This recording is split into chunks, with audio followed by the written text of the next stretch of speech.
Red టీవీలో మీ వ్యాపార ప్రకటనల కోసం ఈ నంబర్ ని సంప్రదించండి 6281747728. Hi viewers, welcome to our channel. ప్రస్తుతం మనతో పాటు జై భారత్ నేషనల్ పార్టీ అధికార ప్రతినిధి వినుకొండ కోఆర్డినేటర్ చిరంజీవి నాయక్ గారు ఉన్నారు. వారితో ఒకసారి మాట్లాడదాం. సార్ నమస్కారం. నమస్తే, జై భారత్ అండి. సార్, విజయ్ హన్సారీ సీనియర్ అడ్వకేట్, ఆయన ఈ ఫ్రీబీస్ పైన సుప్రీంకోర్టులో ఒక కేసు ఫైల్ చేశారు. సో చీఫ్ జస్టిస్ కూడా దీన్ని తొందరగానే డిస్కస్ చేయాలని చెప్పేసి 19కి వేశారు కూడా. అంటే ఏంటి ఫ్రీబీస్, ఎందుకు దీని మీద కంప్లైంట్ చేయాల్సిన అవసరం వచ్చింది, మీ ఒపీనియన్ దీనిపై? అంటే విజయ్ హన్సారియా గారు ఫ్రీబీస్ గురించి, అసలు ఈ విచ్చలవిడి ఫ్రీబీస్, ఇర్రేషనల్ ఫ్రీబీస్ గురించి సుప్రీంకోర్టులో ఒక పిటిషన్ సబ్మిట్ చేశారు. దానికి సుప్రీంకోర్టు సిజే గారు వచ్చేసి ఏప్రిల్ 19కి హీరింగ్ చేశారు. ఈలోపు మధ్యప్రదేశ్ తర్వాత రాజస్థాన్ గవర్నమెంట్ నుంచి అసలు ఈ ఫ్రీబీస్ మీద ఒక మీరు రిపోర్ట్ ఫైల్ చేయండి సుప్రీంకోర్టులో అనేసి అడిగారు అనమాట. ఇది యాక్చువల్గా ఇది చాలా లేట్ అయిందండి. జై భారత్ నేషనల్ పార్టీ ఏప్రిల్ 19 కాదు, దానికంటే ముందే ఈ కేసుని డిస్పోజ్ చేయగలిగితే బాగుంటుంది. ఎందుకంటే ఇప్పుడు విచ్చలవిడి ఫ్రీబీస్ వల్ల ఏంటంటే అసలు అభివృద్ధి అనేది ఎక్కడ ఉండట్లా, ఎంప్లాయ్మెంట్ అనేది జరగట్లా.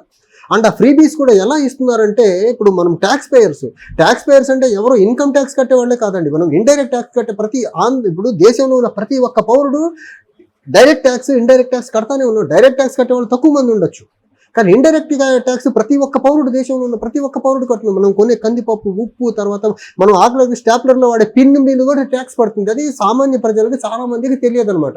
మనం ప్రతి ఒక్కళ్ళు ట్యాక్స్ పేయర్స్ నెట్లో ఉన్నాము, మనం ట్యాక్స్ పేయర్స్ అనే అంశాన్ని వీళ్ళకి అర్థం కావట్లేదు. ఇప్పుడు ఆంధ్రప్రదేశ్ని తీసుకుందాం. మనము ఆంధ్రప్రదేశ్లో ఇప్పుడు రకరకాల ఫ్రీబీస్, విచ్చలవిడి స్కీమ్స్ ఉన్నాయన్నమాట. ఇర్రేషనల్ ఫ్రీబీస్ ఏవైతే ఉన్నాయో దానికి బెస్ట్ ఎగ్జాంపుల్ ఆంధ్రప్రదేశ్.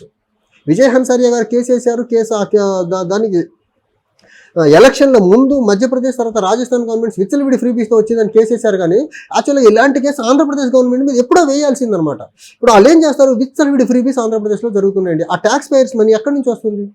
ఇప్పుడు అమ్మఒడి అనేసి, చేయూత అనేసి రకరకాల స్కీమ్స్లో రకరకాలుగా డబ్బులు ఇస్తుందని చెప్తున్నారు కదా. ఇప్పుడు వీళ్ళు మందు మీద కట్టే ట్యాక్స్ ఎక్కడికి వెళ్తుంది? తర్వాత మనం కొన్ని గ్రాసరీస్ మీద వెళ్ళే ట్యాక్స్ ఎక్కడికి వెళ్తుంది? మనం కొనే ప్రతి వస్తువు మీద పడుతుంది కదా ట్యాక్స్. మనం కడుతున్న డబ్బునే మనకు కొద్దిపాటి డబ్బు ఇస్తున్నారు. ఇప్పుడు మనం చూసుకుంటే టాప్ 10% ఆఫ్ ద కార్పొరేట్స్ కట్టే ట్యాక్స్ వచ్చేసి మనకు 10%. రిమైనింగ్ 50% ఆఫ్ ద పీపుల్ కట్టే ట్యాక్స్ జిఎస్టీలో వచ్చే ట్యాక్స్ ఏదైతే ఉందో అది మోర్ దెన్ 60% ఉంది. ఇప్పుడు టాప్ 10% ఉన్న వెల్దియెస్ట్ పీపుల్ కట్టే ట్యాక్స్ ఏమో లెస్ దెన్ 3%.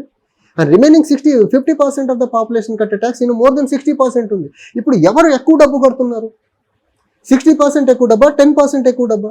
ఇది దీని మీద విస్తృత స్థాయిలో, దేశ స్థాయిలో, రాష్ట్ర స్థాయిలో చర్చ జరగాలి. ఈ కేసుని త్వరితగతిన, అంటే ఏప్రిల్ 19 అని సిజే గారు అన్నారు, దానికంటే ముందుగానే ఈ కేసుని డిస్పోజ్ చేయాలనేసి జై భారత్ నేషనల్ పార్టీ నుంచి మా అభ్యర్థన అండి.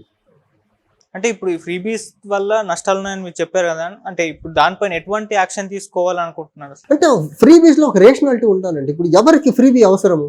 డిజేబుల్డ్ పర్సన్ ఒక అవసరము, సీనియర్ సిటిజన్స్కి అవసరము, స్కూల్ గోయింగ్ కాలేజ్ గోయింగ్ కిడ్స్కి అవసరము, వాళ్ళకు స్కాలర్షిప్స్ కానివ్వండి, రకరకాల దాంట్లో ఇన్సెంటివ్స్ వాళ్ళకి అవసరం, ఫీజుల విషయంలో కానీ, లేకపోతే అగ్రికల్చర్లో ఫార్మింగ్ సెక్టర్ కొంత అవసరం.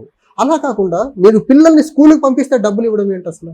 మీ పండుగలకి కానుక ఇంటికి రావడం ఏంటి అసలు? అంటే మీరు జనాల్ని పండుగలకి అవసరమయ్యే నీడ్స్ ఏవైతే, బేసిక్ నీడ్స్ ఏవైతే గూడ్స్ ఉన్నాయో అవి కూడా కొనలేని పరిస్థితి దిగజారుతున్నారు కదా. మీరు ఫ్రీబీస్, ఇంత విచ్చలవిడి ఫ్రీబీస్ ఇస్తున్నారు. ఆంధ్రప్రదేశ్లో కనీసం ఒక 100 రేషన్ కార్డులన్నా తగ్గినాయా? ఫ్రీబీస్ అంటే వెల్ఫేర్ పెరిగిందంటే గవర్నమెంట్ దగ్గర నుంచి వైట్ రేషన్ కార్డ్స్ తగ్గాలి కదా, తగ్గినాయా? ఇన్ రిటర్న్ మీరు ఒక పక్క ఫ్రీబీస్ పెంచుకుంటూ వెళ్తున్నారు.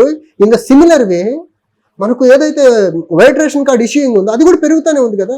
పేదరికం ఎక్కడ తగ్గుతూ ఉంది? ఫ్రీబీస్ వల్ల తగ్గట్లేదు కదా. పేదరికం తగ్గాలంటే డెవలప్మెంట్ జరగాల, ఎంప్లాయ్మెంట్ జనరేషన్ జరగాల, బెటర్ హెల్త్ ఫెసిలిటీస్ ఉండాలా, బెటర్ ఎడ్యుకేషన్ ఫెసిలిటీస్ ఉండాలా. ఇప్పుడు ఒక చిన్నపాటి ఫ్యామిలీలో చూసుకుంటే వాళ్ళకి వచ్చే మేజర్ ఇన్కమ్ పిల్లలు స్కూల్ ఫీజులకు వెళ్ళిపోతుందా, లేకపోతే వాళ్ళకి ఏదైనా డిసీజ్ వస్తే హాస్పిటల్ ఖర్చులకు వెళ్ళిపోతున్నాయి కదా. వాటిని కదా మీరు తగ్గించాల్సింది. మీరు ఫ్రీబీ రూపంలో ఇస్తారు, సాయంత్రానికి లిక్కర్ రూపంలో తీసుకుంటారు, లేకపోతే ఇంకొక కందిపప్పు మీద ట్యాక్స్ రేట్లు పెంచేసి నిత్యావసర ధరలు రేట్లు పెంచి తీసుకుంటారు, లేకపోతే డీజిల్ పెట్రోల్ ట్యాక్స్ వ్యాట్లు పెంచేసి తీసుకుంటారు. వాటి మీద ఎందుకు తగ్గించారు మీరు? ఇప్పుడు డీజిల్ పెట్రోల్ మీద స్టేట్ గవర్నమెంట్ ఇస్తే వ్యాట్ తగ్గించవచ్చు కదా, వ్యాట్ తగ్గించారు. కానీ మేము అమ్మఒడి ఇస్తున్నాము, ఇంకొక వడి ఇస్తున్నాము, లేకపోతే ఇంకొక చేయి ఇస్తున్నాము అంటారు తప్ప మీరు వ్యాట్ రూపంలో వసూలు చేస్తున్న డబ్బును ఎందుకు తగ్గించారు? పెట్రోల్ డీజిల్ మీద మీరు లిక్కర్ షాపుల్లో మందు మీద డబ్బులు ఎందుకు తగ్గించారు? లిక్కర్ షాపుల్లో పేమెంట్ ఆన్లైన్ ట్రాన్సాక్షన్ ఎందుకు జరపరు మీరు? సో ఈ ఇర్రేషనల్ ఫ్రీబీస్ని ఆపి ఫోకస్ అంతా డెవలప్మెంట్ మీద, ఎంప్లాయ్మెంట్ జనరేషన్ మీద జరిగితే బాగుంటుంది, కుటుంబాలు బాగుపడతాయి, దేశం బాగుపడుతుంది. Okay.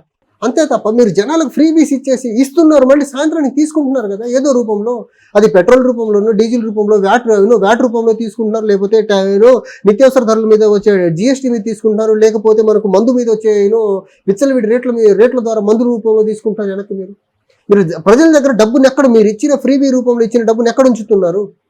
Okay, thank you so much sir. Thank you.